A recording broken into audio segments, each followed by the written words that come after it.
Bem, inicialmente eu quero agradecer esse honroso convite, essa oportunidade de poder estar nessa casa centenária que congrega o que é de melhor do pensamento jurídico do nosso país.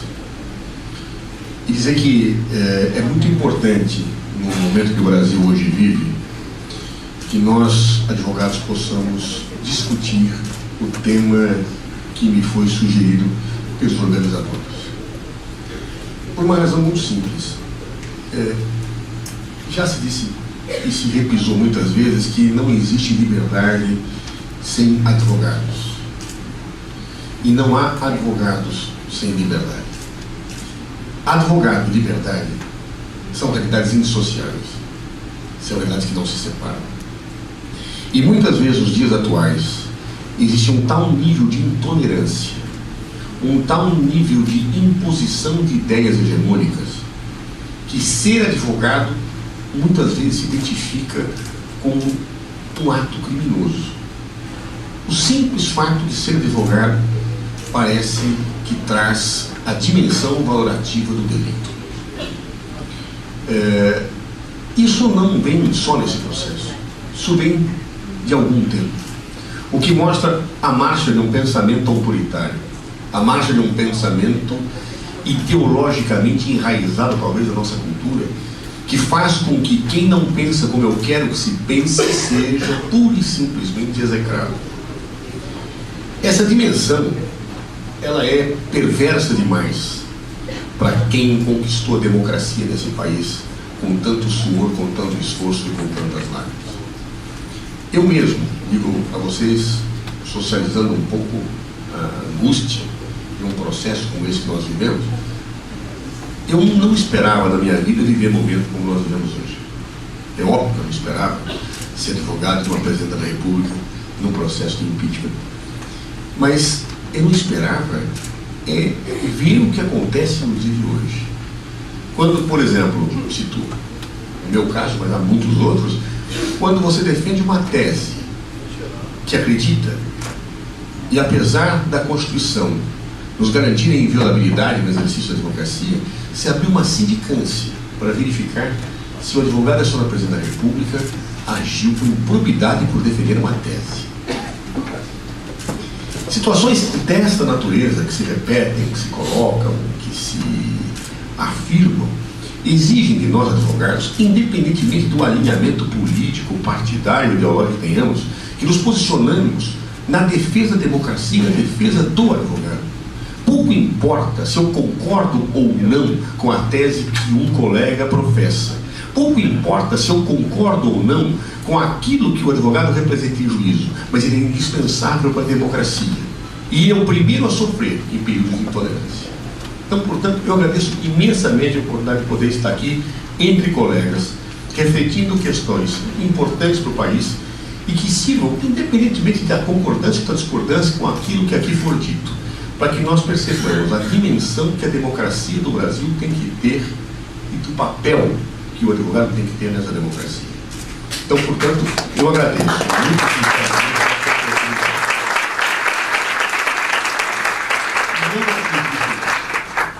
Em democracia sem advocacia e em advocacia sem democracia. Repito, são realidades que são indissociáveis e, portanto, seja qual for o que cada um pensa sobre o que é melhor para a democracia do Brasil, que se defenda o direito do advogado poder advogar, sem ser criminalizado, sem ter privilégios, mas com a garantia total das suas prerrogativas.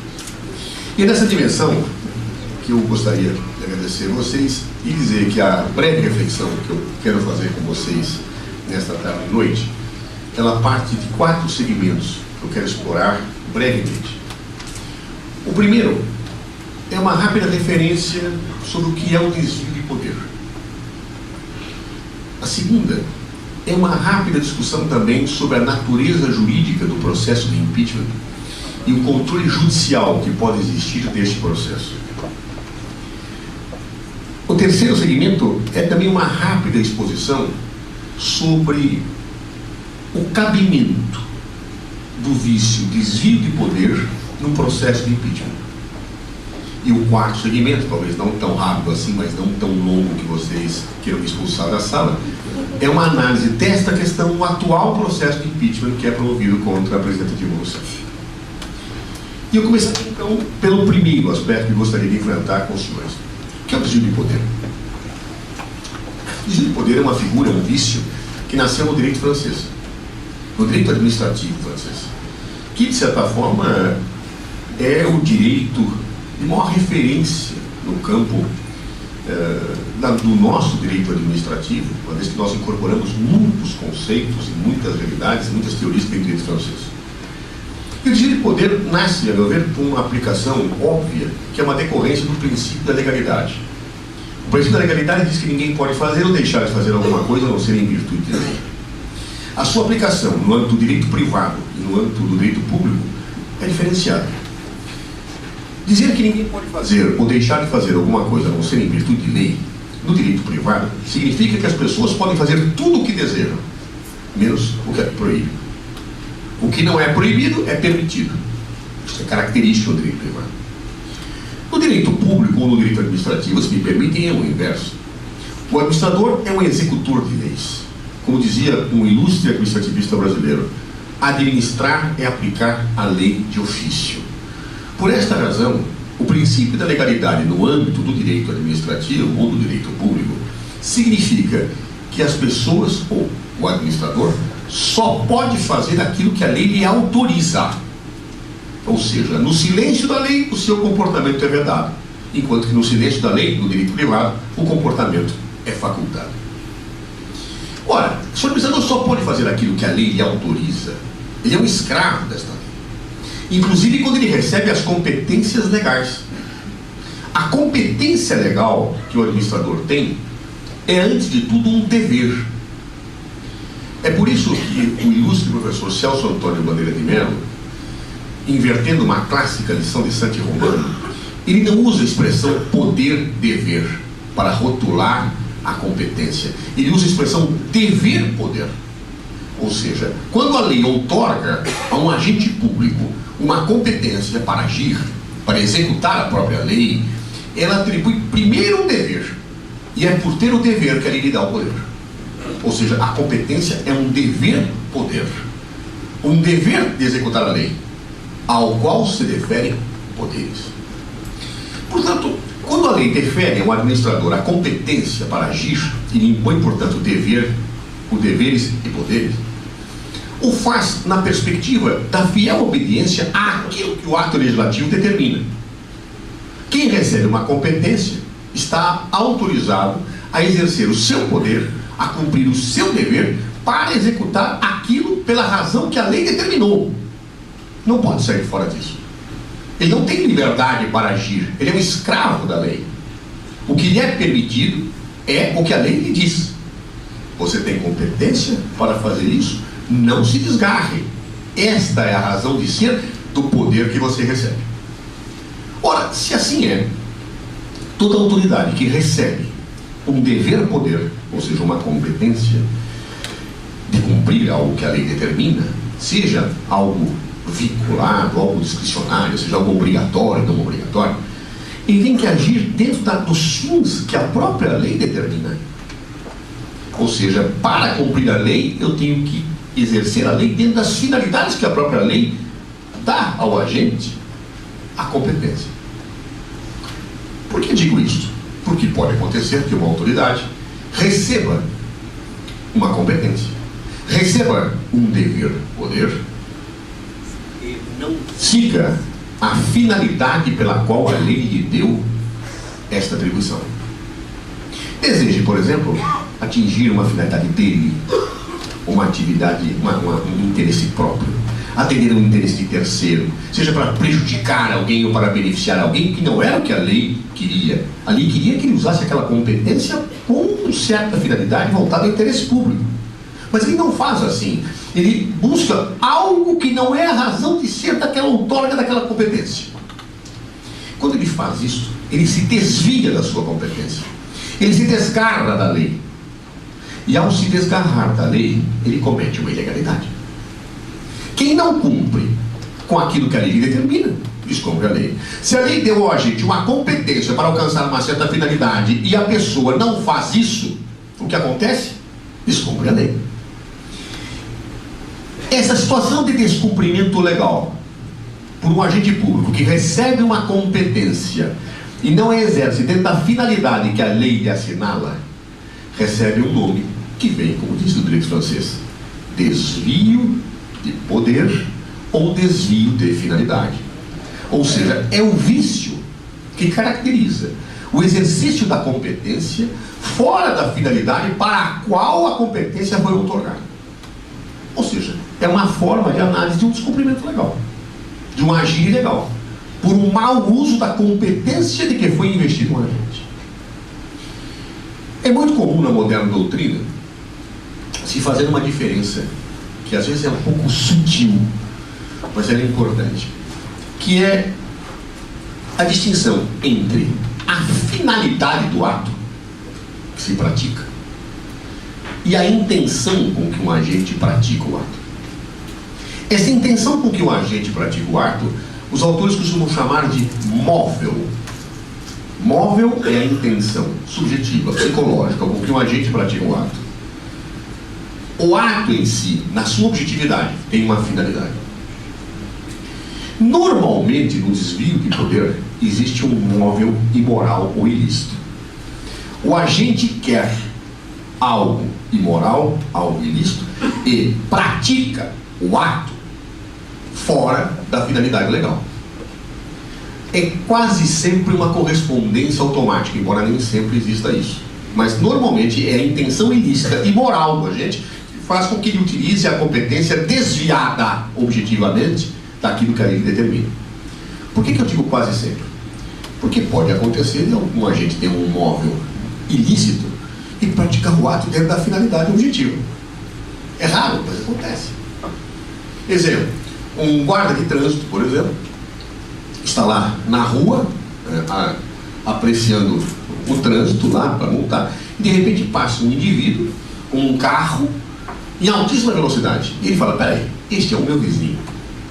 Aquele infernal vizinho que me atormenta minhas noites tocando bateria.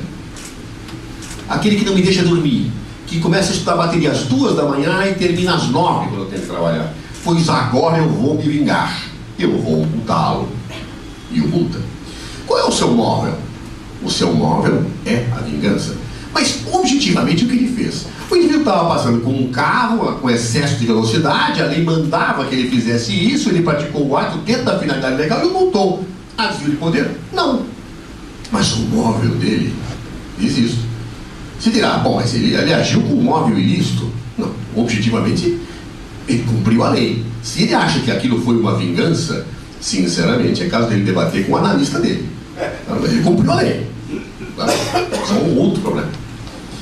Ou seja, o desvio de poder, ele exige, muitas vezes, ou não, um móvel ilícito.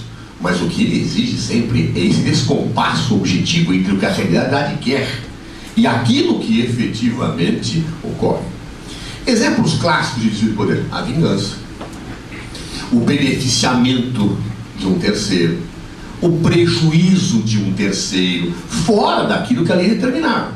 Então, exemplo, um funcionário público, eu até vou dar exemplo de verdade. Eu sempre, quando falava disso em sala de aula, eu citava um expert em desvio de poder na história brasileira, que era o ex-presidente da República, ex-governador do estado de São Paulo, ex-prefeito de São Paulo, Jânio Quadros. Ele era um produtor de exemplos de desvio de poder fantástico, né?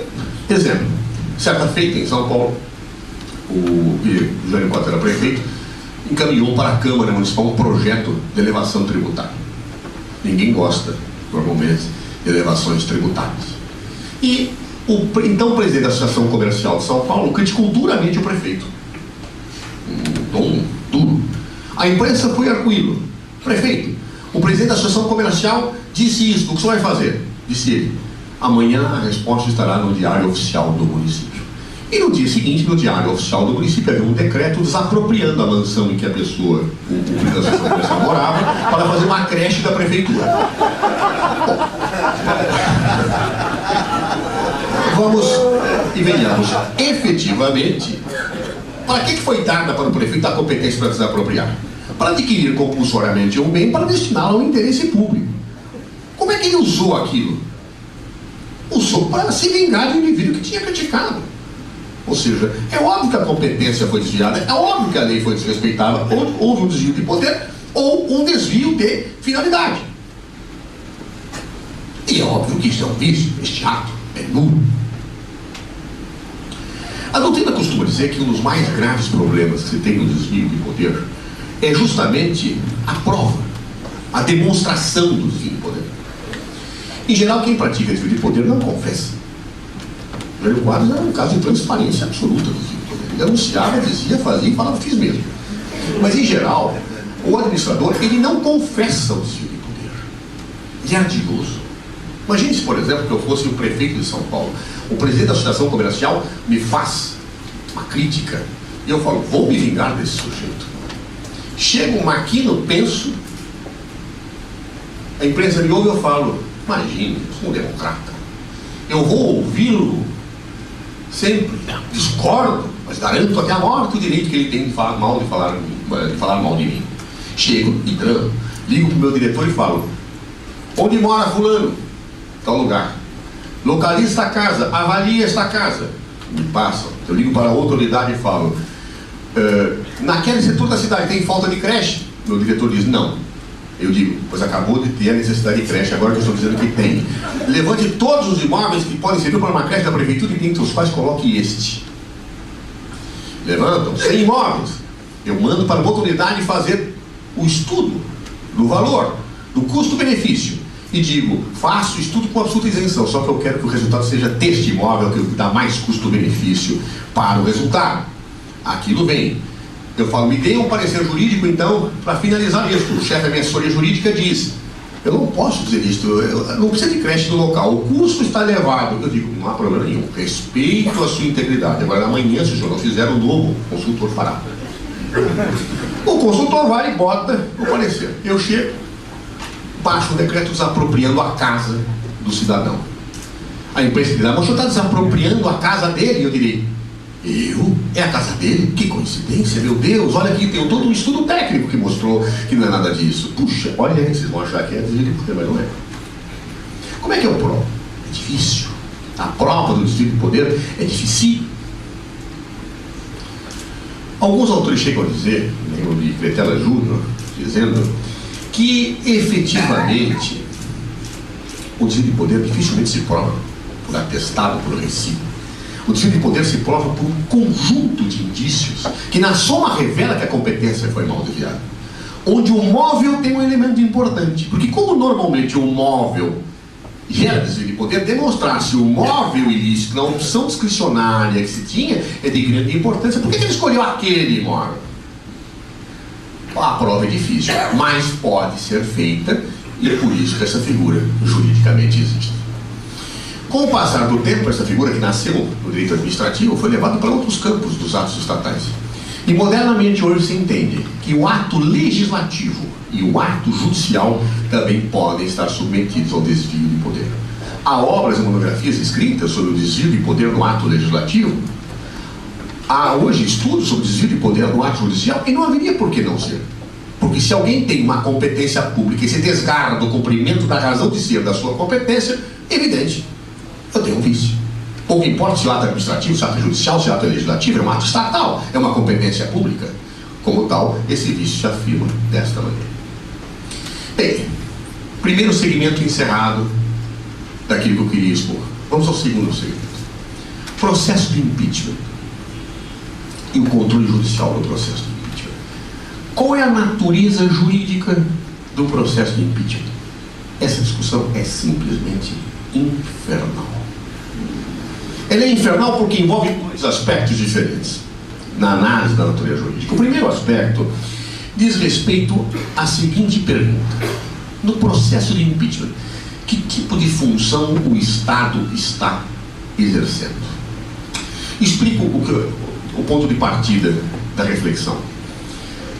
Desde o final do século XVIII, no modelo clássico de Estado de Direito, se adotou como um dos pilares do Estado de Direito a teoria da separação de poderes proposta por Montesquieu. Segundo Montesquieu, no Espírito das Leis,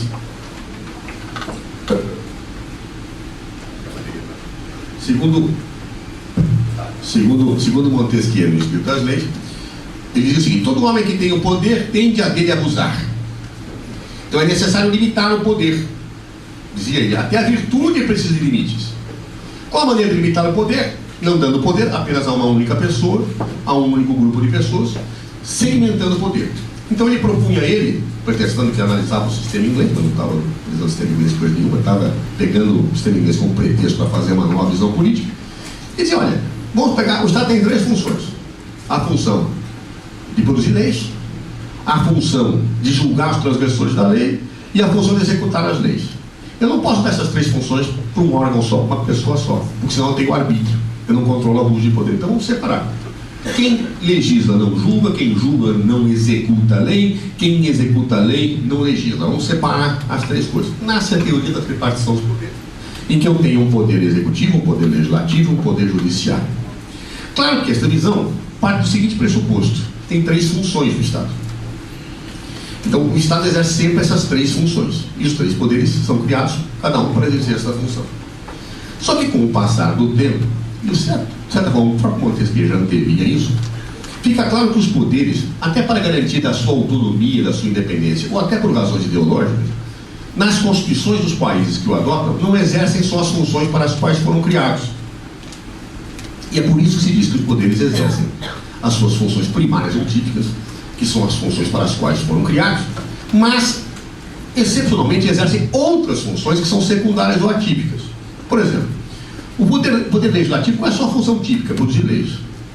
Mas, para garantir a sua autonomia e da sua independência, se proclama na Constituição brasileira, por exemplo, que o poder legislativo se auto-organiza. Então, quando ele vai fazer uma licitação para comprar bens para a necessária atividade dos seus órgãos, é o poder legislativo que faz, porque ele tem autonomia organizativa. Bom, mas fazer uma licitação não é legislar. Fazer uma licitação é executar a lei. É função do executivo? É, mas se deu para o legislativo. Então, muitas vezes, o legislativo vai exercer função executiva atípica. A função administrativa, que é sinônimo de função executiva e administrativa, atípica. Ou o judiciário faz um concurso para juiz. Quando está fazendo um concurso para juiz, ele não está julgando um litígio, ele está fazendo o cumprimento da lei que diz que tem que fazer concurso público, é função administrativa ou executiva. Ou o executivo, a nossa Constituição, baixa a medida provisória. Então, ele está baixando um ato legislativo, que excepcionalmente se deu ao executivo, porque às vezes é necessário agir com urgência. E o legislativo ele é moroso por definição estrutural. Então, os poderes do Estado, dessa visão, exercem funções típicas, primárias, ou atípicas ou secundárias. As funções típicas são as próprias do poder. Então, qual é a função típica do executivo? Executar a lei, administrar. Qual é a função típica do judiciário? Julgar os transgressores da lei e praticar os atos necessários para esse julgamento. Qual é a função típica do legislativo? Produzir leis. Ao lado dessas funções típicas, há as atípicas. Então, uma medida provisória é uma função legislativa atípica do executivo. A licitação que o legislativo realiza é uma função executiva. Há o concurso público que efetivamente realiza o judiciário para prover de juiz, é função executiva. Então eu tenho funções típicas e atípicas. Claro que são, notadamente, da estrutura do próprio Estado. A pergunta que eu coloco é: um processo de impeachment, que tipo? O sangue. Segundo a Constituição Federal, ele é um processo realizado pelo Legislativo. O Legislativo não está legislando quando realiza um processo de impeachment. O que ele está fazendo? Muitos autores dizem que é o Legislativo realizando função judicial atípica. Essa é a posição dominante. Função judicial atípica. Estou julgando o presidente da República. Função judicial atípica. Eu fico aqui com os autores, aqui minha posição acadêmica, que entendem que o processo de impeachment caracteriza a função de exercício de função administrativa atípica pelo legislativo. Por quê? Eu acho isso.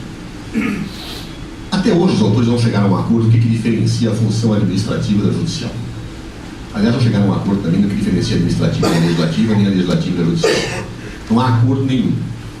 Há autores que falam que essa distinção do Montesquieu está errada, dizem que não são 3 as funções, são 4. Há autores que falam que está errada, mas que são 2. Há autores, inclusive, ou Benoit, que chega a dizer que o erro dessa história é do Montesquieu.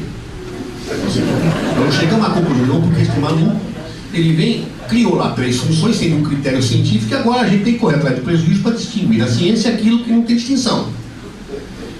Ele falou, a expressão que ele usa é: o Montesquieu fez um voo de pássaro, né? E nós estamos correndo atrás do que o pássaro fez, né? E nós não temos muita dificuldade de diferenciar essas funções, mas nós temos que diferenciar, né? Porque eu não sei se não o regime jurídico de cada um. Eu pessoalmente sou daqueles que acham que o que diferencia a função judicial da função administrativa é a chamada coisa julgada. Liebman definia a coisa julgada como a qualidade de imutabilidade que atinge os efeitos de uma sentença. Claro? Ou seja, a coisa julgada, que é o resultado final a que se destina um processo judicial, é uma qualidade de imutabilidade que nenhum ato jurídico tem. Inclusive, dizia Liebman, a eficácia natural da coisa julgada é erga omnes. Ela se projeta frente a toda a sociedade. Embora a coisa julgada atinja apenas as partes de um processo, toda a sociedade, o Estado, todos têm que respeitar aquilo que foi decidido. Nem a lei pode desfazer a coisa julgada. Está aí o artigo 536 da Constituição, que diz que a lei não prejudicará o ato de perfeito, o ato de adquirido e a coisa julgada. Então, é esta produção de imutabilidade de um ato que caracteriza fundamentalmente, essencialmente, a função judicial. Nenhum outro ato estatal produz isso. O ato legislativo, ele é mutável. Uma lei nova pode revogar. O judiciário pode dizer que é inconstitucional. O ato administrativo, mutável pela própria administração, mutável pelo judiciário, pode ser revogado em muitos casos. A sentença judicial que tem coisa julgada não.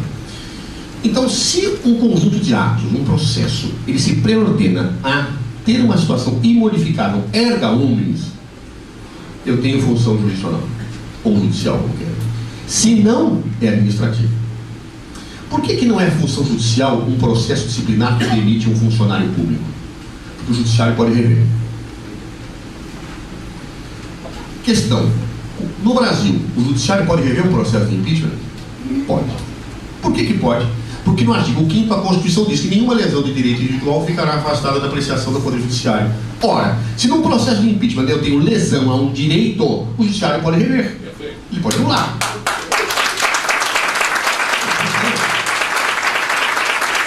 Indiscutivelmente, isso se coloca muito claro como uma imposição constitucional. Se o processo de impeachment fosse gerador de coisa julgada, o que a Constituição não diz, nem ninguém diz, então eu não posso tocar. Mas se ele efetivamente não gera coisa julgada, ele é o quê? É função administrativa e revisível pelo Poder Judiciário. E quais os limites do controle judicial? Aliás, essa tese não é minha. Me lembro do ilustre publicista argentino, Agostinho Gordillo, que claramente diz que o processo de impeachment ou de juízo político que se faz em relação ao presidente da República ou outras autoridades tem a mesma natureza do processo disciplinar do servidor público. A única diferença é que se atribui ao legislativo pela magnitude da função que se coloca e se permite uma valoração política maior. Mas a natureza jurídica é a mesma. Ora, se é assim, qual é o controle judicial que pode ser feito de um processo de impeachment? O mesmo controle que se faz de um ato administrativo. Nos mesmos pressupostos, do ponto de vista da legalidade, do ponto de vista da formalidade do procedimento. Tem só uma coisa que o judiciário não pode fazer em qualquer ato administrativo: discricionário. Qual é? O exame daquilo que se chama mérito no direito administrativo. E o que é o mérito? Não confundir o conceito de mérito no direito administrativo, no processo penal e no processo civil, são coisas distintas. O mérito no processo administrativo é o campo de valoração política que se faz. Eu não posso discutir se é conveniente, se não é conveniente, se é oportuno, se é oportuno. O judiciário não pode rever isso, porque se rever, ele ofende o princípio da separação de poderes que está no artigo 2º da Constituição. Mas, se havia motivo, se houve desvio de poder, se tem pressupostos de legalidade, o judiciário tem que rever. Necessita rever. Como faz em qualquer ato administrativo. Ou seja, a análise que, a meu juízo, deve ser feita em relação ao processo de impeachment é a mesma análise do ponto de vista do controle judicial que se pode fazer em relação a qualquer ato administrativo. O campo discricionário de valoração, de conveniência, de oportunidade, isso o juiz não pode rever. Mas todos os outros pressupostos, se tem o devido processo legal, se tem o contraditório e ampla defesa, se tem motivo, se tem finalidade, se o sujeito é competente, tudo pode ser analisado. Ou então eu vou dizer o quê? Que o processo de impeachment gera coisa julgada? Onde está dito isso? Em que lugar? Da lei, da Constituição? Não há. E o próprio judiciário, historicamente, revê processo de impeachment, anulando, dizendo. Portanto, essa tese está absolutamente colocada. Antigamente, mas muito antigamente, se dizia: ato discricionário não se controla pelo judiciário. Isso é um absurdo. Porque o ato discricionário é um ato de execução da lei. Se ele está em desacordo com a lei em algum pressuposto, ele tem que ser anulado. E, senão, eu tenho que anular a ideia de que nenhuma lesão de direito ficará afastada da apreciação do Poder Judiciário. Tem uma verdade, meu ver? Cristã. Fora isso, no plano da natureza jurídica do processo de impeachment, um outro aspecto. Crime de responsabilidade. Aplica-se o processo penal ou aplica-se o processo administrativo? Eu ousaria dizer que se aplica os dois. Essa discussão tinha sentido no passado, quando o processo administrativo não tinha nenhuma garantia. E o processo penal tinha. Hoje, as garantias do processo administrativo se aproximam muito das garantias do processo penal, muito. Então, obviamente, por que não aplicar os dois tendo em vista a situação que está colocada na própria ordem jurídica da definição de crime de responsabilidade? Aplica-se os mesmos pressupostos. Por que o processo penal? Porque no Brasil o processo de impeachment é disciplinado pela Lei 1079 de 50, que manda aplicar subsidiariamente o Código de Processo Penal. Então eu aplico o processo administrativo e o processo penal. Por que processo penal? Porque a lei mandou. Não vejo grande dificuldade na elucidação deste aspecto. Então, portanto, segundo segmento, processo de impeachment, a meu ver, tem a natureza jurídica de processo administrativo. Ele não gera coisa julgada. Ele é revisível pelo Poder Judiciário nas mesmas condições que qualquer ato administrativo pode ser revisto. E tem uma característica: ao processo de impeachment se aplica as garantias do processo administrativo, porque ele é um processo administrativo, e do processo penal. Por que do processo penal? Porque a lei manda. Esse é o segundo segmento. Terceiro segmento: se eu tenho um processo de impeachment promovido por desvio de poder, em que alguém recebe uma competência para alcançar uma finalidade e não segue isso, eu posso alegar isso no processo de impeachment? Claro que eu posso. É um processo administrativo, não? Posso alegar. Mas é o legislativo que fez. Bom, mas se eu acabei de falar que o desvio de poder pode ser aplicado a qualquer tipo de função legislativa, judicial, pouco me importa que se o Zé Eduardo acha que é administrativo, que o outro acha que é judicial, pouco me importa. O desvio de poder vai poder ser afirmado porque é um ato estatal. Porque quem recebe uma competência pública tem que exercer dentro de acordo com a lei. Portanto, me parece induvidoso.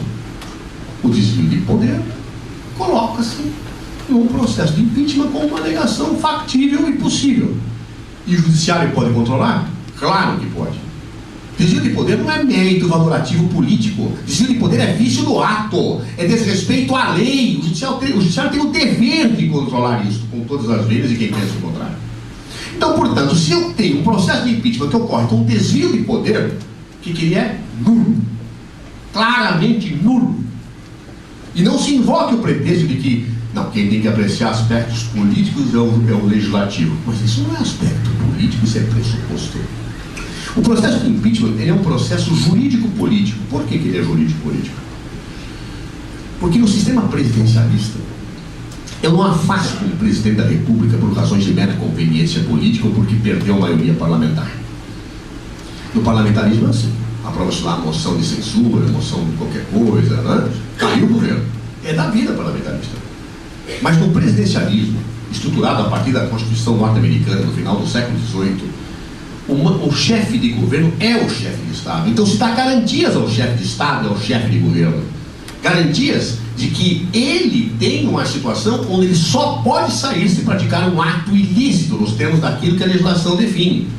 Ele não cai por razões políticas. Ele cai quando ele pratica um ato ilícito, e aí sim se faz uma análise política, se é conveniente ou não conveniente. Por exemplo, ele praticou um ato ilícito. Se o Congresso entender e falar assim, olha, ele praticou um ato ilícito, mas não é tão grave a ponto de tirá-lo, então, tudo bem. Aí é uma análise do mérito político. Ou se fala, não, ele praticou um ato ilícito, ele tem que sair porque realmente é muito grave, tire, afaste ele. O que eu não posso fazer é uma apreciação política quando não tem ato ilícito. Quando não caracteriza crime, não há dolo, não há ato ilícito, não há nada. Então, efetivamente, eu não posso fazer isso. Porque se no presidencialismo eu fizer isto, estou rompendo com a Constituição. Eu estou rompendo com a institucionalidade. E isso a ciência política dá nome e sobrenome. Chama golpe de Estado. Golpe.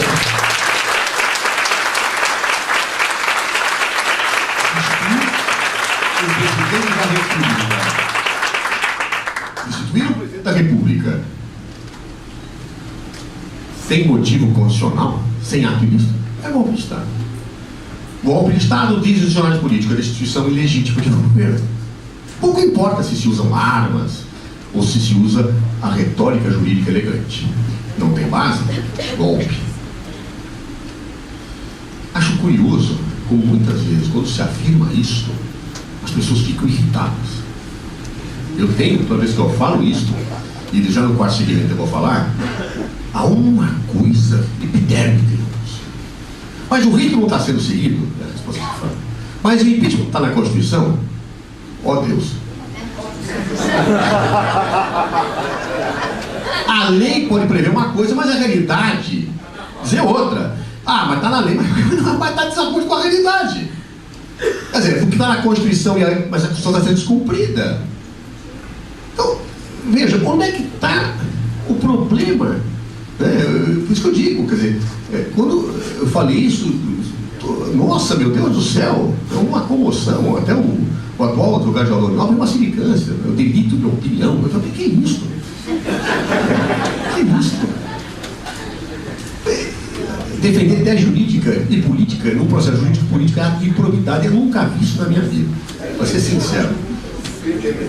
É crime hermenêutico, boa ideia, vamos justificar. Interpretar mal a lei, pena, tanto a tanto. O que é ter gente política no Brasil? Ora,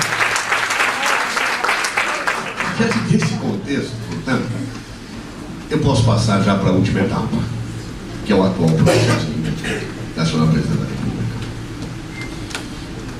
Eu diria aos senhores o seguinte: esse processo, ele tem uma situação curiosa.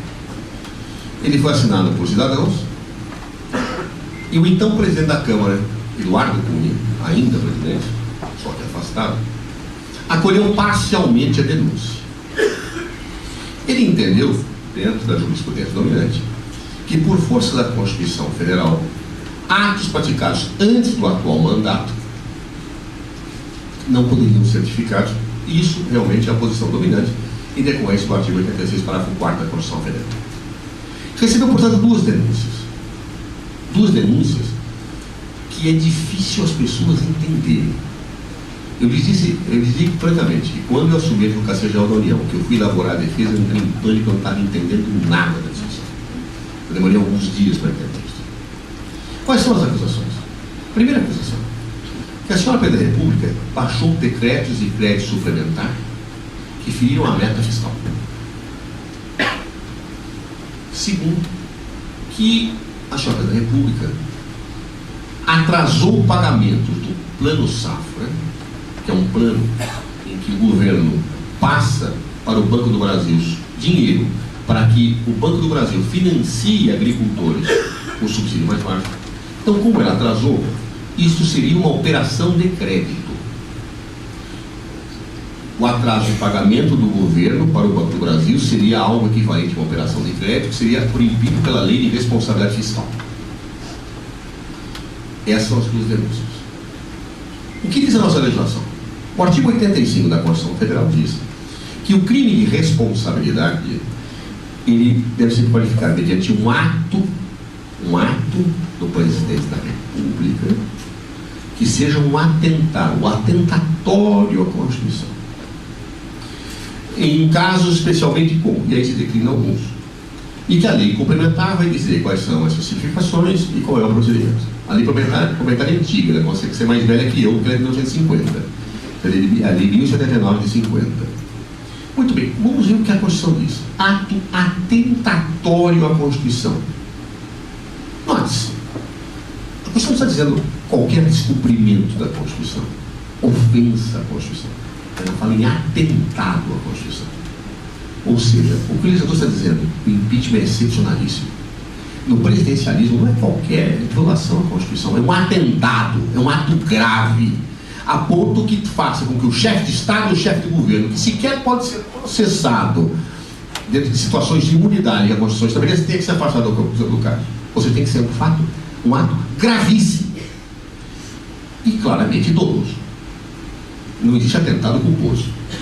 Desconheço a possibilidade lógica.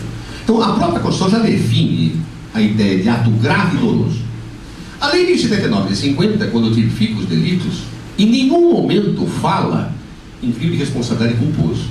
Ora, me ensinam os penalistas que, não havendo regra legal que tipifique crime como culposo, todo crime é só punível a título de dolo. O homicídio culposo, ele é homicídio culposo, porque a lei diz que existe homicídio culposo. Se não tivesse a regra do culposo, todo homicídio só seria punível se fosse doloso. Portanto, não há dúvida nenhuma que tem que existir um ato da Presidência da República que efetivamente seja doloso, que seja com tal gravidade que traga uma lesividade ao interesse público, que lese, né, enquanto um atentado, e tipificado nos termos da lei. Muito bem. Vamos pegar essas denúncias. E aí no final eu chego no desvio de poder. Decretos. O que é um decreto de suplementação de crédito? É uma atividade corriqueira da administração. Absolutamente corriqueira. Funciona o seguinte: segundo a lei orçamentária, esse artigo está em todas as leis orçamentárias desde 2000, quando está da lei de responsabilidade fiscal, uma avaliação de redação, mais ou menos espírito, é o seguinte: eu tenho um orçamento. A administração só pode gastar aquilo que a lei autoriza. Então, o orçamento ele prevê a receita e a despesa. Ele diz, ó, executivo, você só pode gastar isso. Vamos imaginar que eu queira, que eu tenha, por exemplo, uma situação. Eu tenho lá no orçamento da Polícia Federal para comprar lanchas. E eu percebo ao longo da execução orçamentária que eu vou precisar comprar mais carro, não lancha. Então eu baixo um decreto para anular a dotação da lancha e transferir ou ter uma outra dotação. Então eu anulo uma dotação para outra. A lei, o artigo 4 existe. Quando você anular uma dotação para outra, você pode ser por decreto. Não precisa modificar o orçamento por lei. Segunda hipótese. Quando eu tenho um excesso de arrecadação.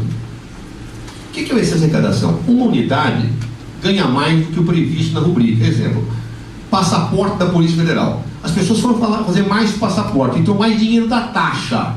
Então tem um excesso de arrecadação. Então eu posso baixar um decreto pegando esse excesso de arrecadação e passar para outra. Terceira hipótese, superávit. O que é o superávit? Uma unidade tinha dinheiro, não gastou no ano passado, sobrou dinheiro, eu baixo um decreto para gastar aquele dinheiro. Nesses três casos, admite a lei orçamentária, e é sempre o mesmo artigo, que eu possa baixar um decreto mexendo no orçamento. Se eu for mexer fora dessas três hipóteses, tem que mandar um projeto de lei para o Congresso. Claro? O que diz a denúncia? Que não tinha base para os decretos que a Presidente Rousseff baixou, porque não tinha base legal. Por que não tinha base legal? Porque embora ela tenha baixado o decreto por causa de excesso de arrecadação e por causa de superávit, esses decretos não podiam ter sido baixados porque a lei de diretriz orçamentária previa uma meta fiscal. E a meta fiscal não estava sendo cumprida. Como o artigo 4º fala que os decretos têm que ser baixados se houver compatibilidade com a meta e a meta não estava sendo cumprida, os decretos teriam sido ilegais e a Presidente não poderia ter baixado. Veja. Meta fiscal é financeira. O que é meta fiscal? Ó, governo, não gaste mais que isso. Meta fiscal não tem nada a ver com o orçamento. Nada a ver com o orçamento. Absolutamente nada a ver. A não ser que o orçamento libera o pagamento. Mas se eu liberar dinheiro e não gastar, eu não oferi a meta fiscal. Porque a meta fiscal é gasto. O que desde 2000 os governos fazem? Eles entendem que os decretos podem ser baixados se eu impedir o gasto. Então, eu modifico o orçamento, mas baixo o decreto impedindo o gasto, que é o decreto de contingenciamento. Se eu não gastar, esse decreto não se incompatibilizou com a meta, porque eu estou impedido de gastar. Aí alguém vem perguntar, mas por que você fez isso? Eu fiz isso para poder operar o orçamento. Exemplo, eu tinha o dinheiro para gastar com lanchas. Tinha dinheiro para gastar com lanchas. Não preciso mais de lanche, eu posso não precisar mais de lanche, mas de carro. Então o que eu faço? Eu tenho excesso de arrecadação dos passaportes, pego aquilo, baixo um decreto para colocar mais dinheiro para comprar os carros e baixo um decreto dizendo não posso gastar mais que isso. Ou seja, é o mesmo dinheiro que ia para a lanche já vai para o carro. Eu só fiz uma situação contábil orçamentária, não tem um centavo a mais. Sempre se entendeu que isso é possível. Só o Fernando Henrique Cardoso achou 21 decretos desta natureza. O governo Lula, vários decretos. Eis que em 2014, você tinha feito os decretos, esses decretos, eles são parametrizados. A unidade pede, tem um sistema de computação, vai para a mesa dela e faz assim, assina. E os pareceres dizem, não afeta a meta fiscal, não afeta a meta fiscal, não afeta a meta fiscal. Você despacharam as pilhas. São 70 por ano. Normalmente se baixa. Muito bem. Em 2014, o Tribunal de Imposto da União, sabe lá por quê, as pessoas podem imaginar, não pode baixar zero. Não pode. Não pode. Peraí, por que não pode? Você fez a vida inteira. Não, porque é o seguinte: se a meta fiscal não estiver sendo cumprida no momento em que baixou o decreto, eu tenho uma ilegalidade. Oh meu Deus, mas a meta fiscal é anual. A lei de responsabilidade fiscal no artigo 4º diz que a meta é anual. Não, mas tem que ser relatório bimensal. Mas o relatório é só para acompanhar. Não, tem que cumprir todo mês. Tem que cumprir. Se estiver descumprindo, não pode baixar o decreto. Mas a meta não é anual. Não é no ano que eu tenho que mostrar. Ou seja, se eu vou no médico, o médico fala assim, você tem que emagrecer 21 quilos em 6 meses. Passa 2 meses, eu chego lá, emagreci 4, ele falou, tá abaixo, está reprovado? Não, eu posso não comer menos, depois não faço. Claro, a meta é anual, não é dimensão. Não, mas não pode. Então ele disse que não podia, então, tá bem. Então, daqui para frente não faz mais. Ah, mas você fez no passado. Como? Você fez no passado. Mas pera um pouquinho, mas vocês disseram que podia. Nós disseram que podia. Está aqui, ó, em 2001. 23 decretos Fernando Henrique Cardoso. Vocês analisaram isso? Não, é que não analisamos com profundidade. Agora nós estamos analisando com profundidade e ninguém pode se excusar de cumprir a lei. Então você não podia ter feito isso. Mas com todos os juristas dizendo que pode? Sim. Mas com todos os técnicos dizendo que pode? Sim. Essa é a denúncia dos decretos. No atraso do Plano Safra, é o seguinte: atrasar pagamento é operação lei velha. Quando o empregador atrasa o pagamento da sua empregada doméstica, a empregada está emprestando dinheiro para o empregador? Não. O que é empréstimo? Empréstimo é um contrato em que o cara paga juros e tem um prazo. O Plano Safra não tem contrato. É a lei que manda fazer o subsídio. Não tem nem contrato entre o Banco do Brasil e a União. Não paga juros. É atualização. Ou, se quiser, até juros de mora. Mas não tem juros bancários. E não tem prazo. O tribunal diz que estão atrasando o pagamento. Mas como? Olha, está atrasando. Mas não tem um prazo fixado. Nós estamos fazendo um fluxo de caixa. Não pode. Tá bom, então daqui para frente não passa. Ah, mas você fez, não passar. Mas todos os governos fizeram. Não pode. Esta é a denúncia. O que mais chama atenção na denúncia do Plano Safra é que, pela lei, quem faz a gestão é o ministro da Fazenda. Não tem ato, presidente da República. Não tem ato. Não há ato. Mas, então, quando começa o processo, nós levantamos tudo isso. Mas a tese jurídica sempre foi feita. Foi feito de acordo há 20 anos se faz a mesma coisa. O Tribunal de Contas muda, se querem punir por passado? Ah, mas vocês iriam saber que a lei proibia. Mas como se todo mundo, todos os técnicos, todos os estados, todos os municípios, ninguém nunca levantou esta tese. Mas tem má fé. E no caso das pedaladas, qual é o ato? A denúncia, os relatores dizem que tem 2 atos da Presidência da República. Aliás, é a primeira vez que eu vejo jogar duplo em denúncia criminal. Eu não sou especialista, mas jogar duplo em denúncia é ato homicídio, mas se não for é ato homicídio, se não for é homicídio. É alternativo. Eu jogo duplo. Pegou o primeiro, pegou na segunda. Qual é o ato comissivo que é acusado? Peraí, mas a presidenta não cuida disso, não é? A presidência não faz isso. O que fala a denúncia? A presidenta conversava com o secretário do Tesouro, Arno Agostinho, diariamente.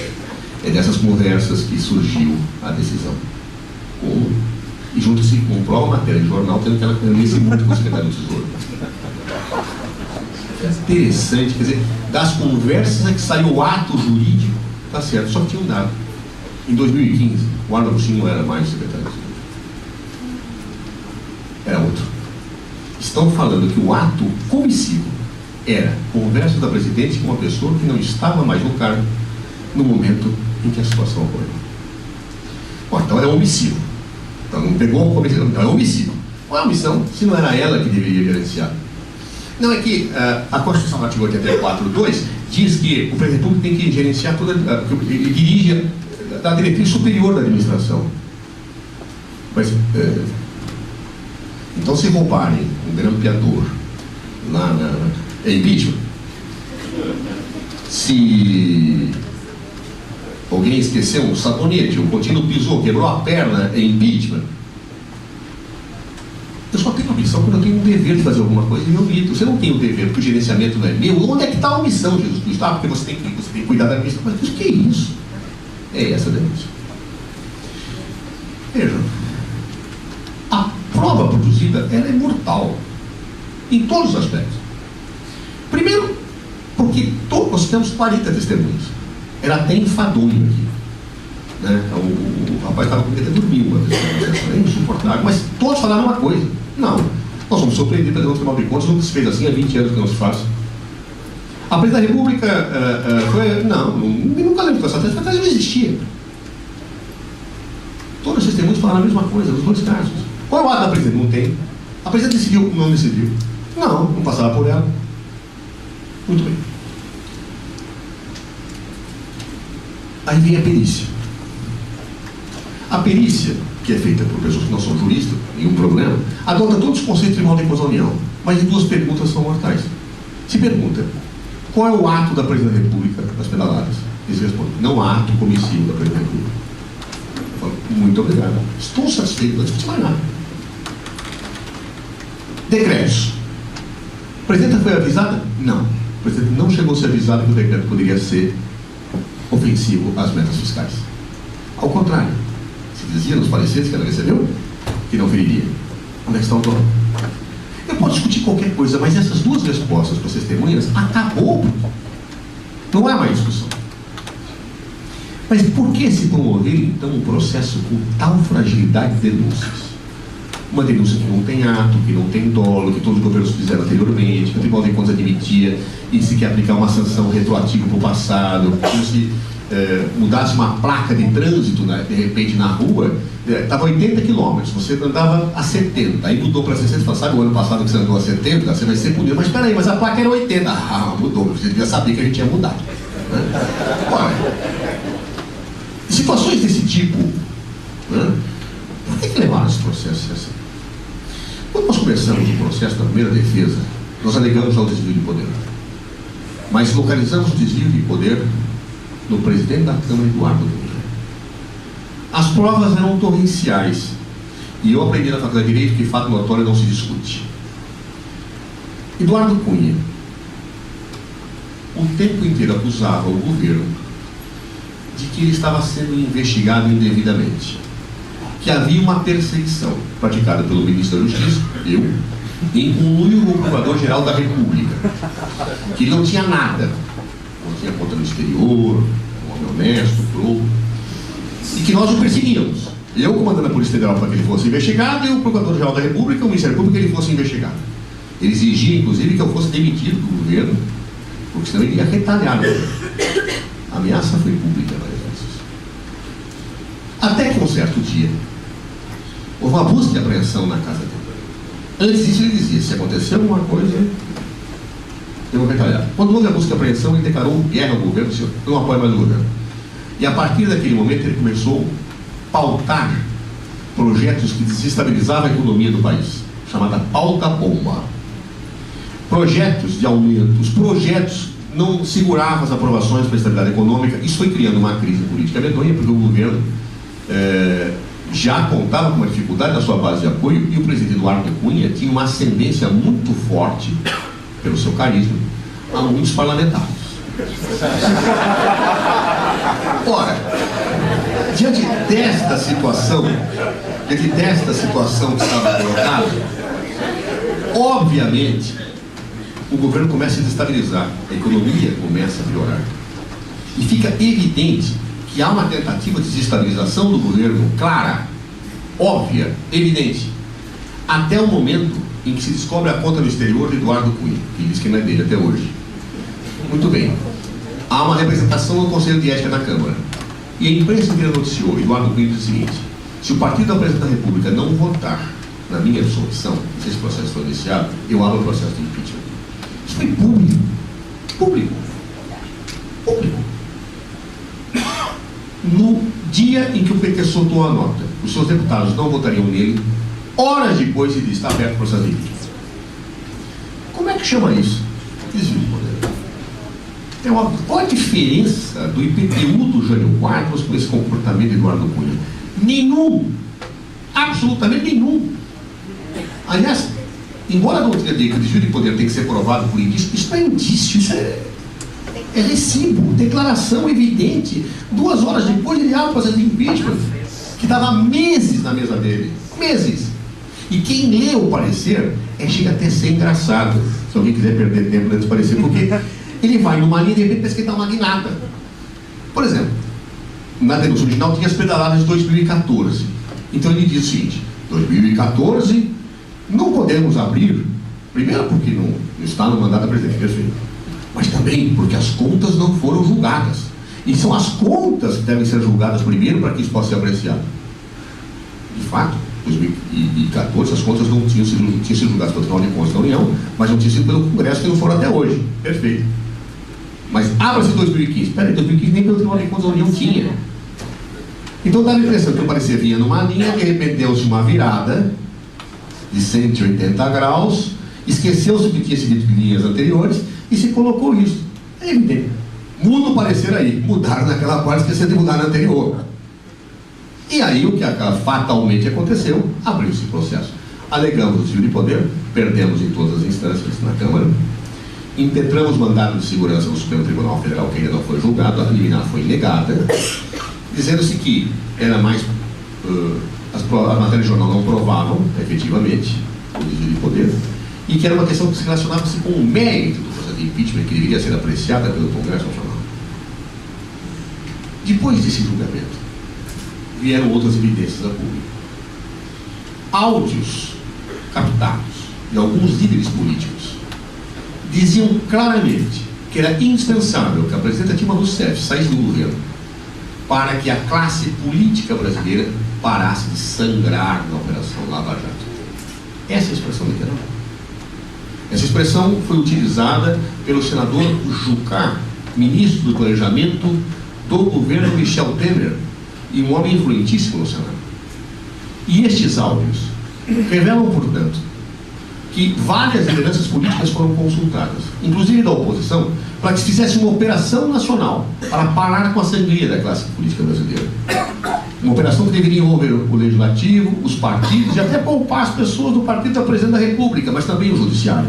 De maneira a que nós instituiríamos a Presidente da República para que esta sangria da classe política parasse. Como é que chama isso? Desvio de poder. Recentemente, a líder do governo no Senado, a senadora Rosa de Freitas, pessoa que eu tenho um carinho especial, era presidente da Comissão de Finanças 2014 e fez um discurso à tribuna do Senado e uma entrevista numa rádio dizendo o seguinte: o presidente não está sendo afastado pelas pedaladas, não. Isso nesse assunto, isso não tem cabimento. Está sendo afastado por razões políticas. Líder do governo. Alguém quer alguma prova maior do que tudo isso? Eduardo Cunha, os áudios. Não dá para dizer que tem desvio de poder nesse processo se os motivos são pífios. É evidente que houve um pretexto para se fazer um processo de impeachment. Essas denúncias não têm o menor cabimento. Foram feitas há anos pelos diversos governos. Ao serem feitas há anos pelos governos, foram aceitas pelo Tribunal de Contas, que subitamente muda de opinião. E ao mudar de opinião, diz: não, no passado você vai responder. Onde está o ato nas pedaladas? Não existe, mas invente-se um. Onde está o dolo? Não sei, mas que existe, existe. E assim esse processo vem decorrendo, inclusive, com situações ofensivas ao próprio direito de defesa, que nós impugnamos no judiciário e perdemos a liminar. Ou seja, tentou-se mudar o objeto várias vezes ao longo do processo. Tentou-se colocar outros fatos, quando se percebia que isso era frágil, nós agimos, dissemos que aquilo estava dificultando a defesa. Nós tivemos situações em que partidos fecharam questão, que deviam votar dessa forma, senão os parlamentares seriam expulsos do partido. A jurisprudência da Corte Interamericana de Direitos Humanos, dizendo que não se pode, em juízos políticos, fechar a questão porque os parlamentares têm que votar de acordo com a sua consciência. A jurisprudência da Corte Interamericana é que parlamentares não podem anunciar previamente o seu voto, porque senão desrespeita o direito de defesa. Tudo isso aconteceu nesse processo. Não é desvio de poder? É evidente que há desvio de poder nesse processo. Do começo ao fim, é um afastamento político, determinado, deliberado, a meu ver, por duas razões. Primeiro, daqueles que queriam afastar a presidente da República para que parasse a Lava Jato e fizesse um pacto no país. E de outro lado, daqueles que ficaram ressentidos no processo eleitoral e que queriam uma mudança política no país. E o mais curioso é que a presidente, ao ser afastada, o vice-presidente eleito por esse programa anuncia uma mudança total da política, como se fosse aquele que foi derrotado nas eleições de 2014.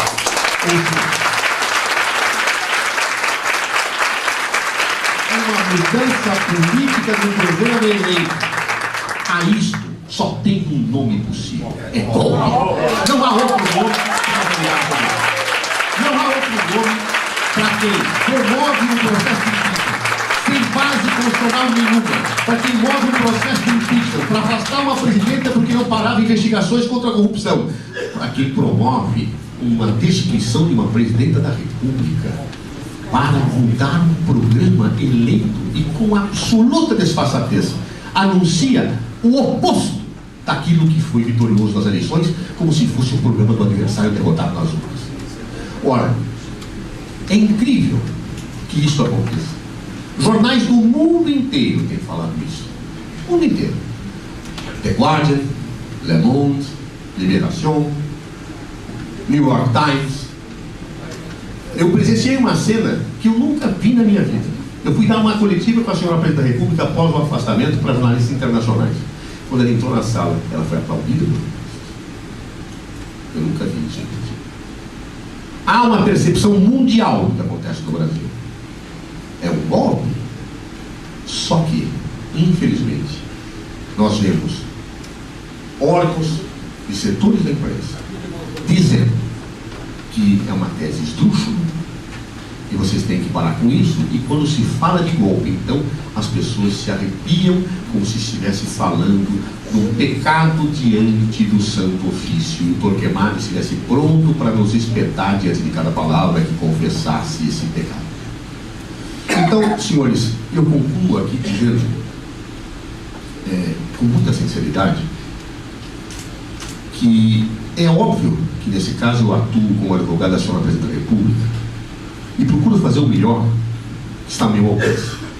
Mas eu atuo não apenas como um advogado que faz uma defesa técnica, mas como um advogado que sabe que está lutando não apenas, e só isso é muito importante, pelo mandato de uma presidente da República, eleita por 54 milhões de brasileiros, mas como um advogado que está lutando pela democracia no Brasil. O que está sendo julgado não é Dilma Rousseff, é a democracia brasileira, é o Estado de Direito brasileiro. É isso que está sendo julgado.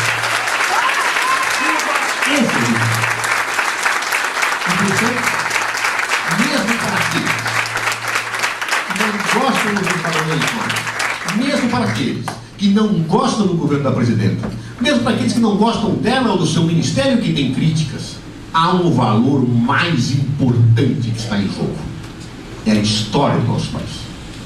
É isso que está em jogo. Um país que lutou décadas contra a ditadura militar, um país que conquistou a Constituição de 1988 com cláusulas pétreas, indestrutíveis, afirmando a democracia, afirmando o Estado de Direito. Esse país não pode ser desrespeitado na sua história. E, portanto, é com muito orgulho que eu venho hoje aqui, perante advogados brasileiros, dizendo: estou exercendo a advocacia na defesa daquilo que eu acredito. E se o meu código de ética diz que eu não devo me intimidar diante de autoridades, Porque é isso que o nosso código de ética diz. É isso que o nosso estatuto diz. Posso dizer a vocês, meu compromisso é não me intimidar e dizer em alto e bom som: o que acontece hoje no Brasil é um golpe de Estado.